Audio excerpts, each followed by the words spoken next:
নবদ্বীপে গৌর হরি নিজের নিজের জগৎ জনা জীবকে জাগানোর জন্য আছে 12টা 1টা 2টা পর্যন্ত হয়তো থাকবে, একে একে সবাই বিদায় দেবে নাকি বাবা?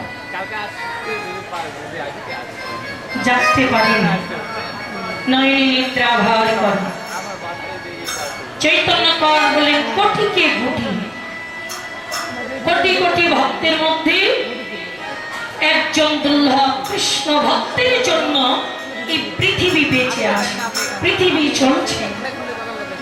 একজন দুর্লভ কৃষ্ণ ভক্তের জন্য এই পৃথিবী চলছে,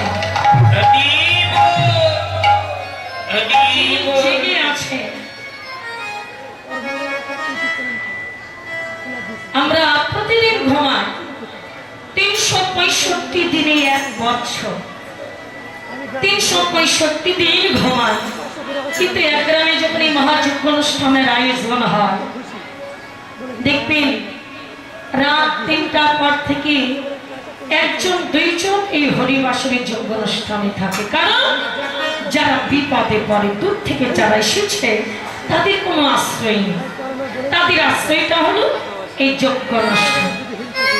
তাই বসে বসে অনেক জায়গায় অনেক প্রমাণ আছে, কিন্তু আজকে হয়তো শ্রী গুরুর কৃপা বলে হয়তো কোন সাধু বৈষ্ণব জাগতে পারে। আর এই জাগানোর জন্য জীবের আত্মস্বরূপ জাগ্রত করার জন্য ভগবান এই লীলা প্রকাশ করে।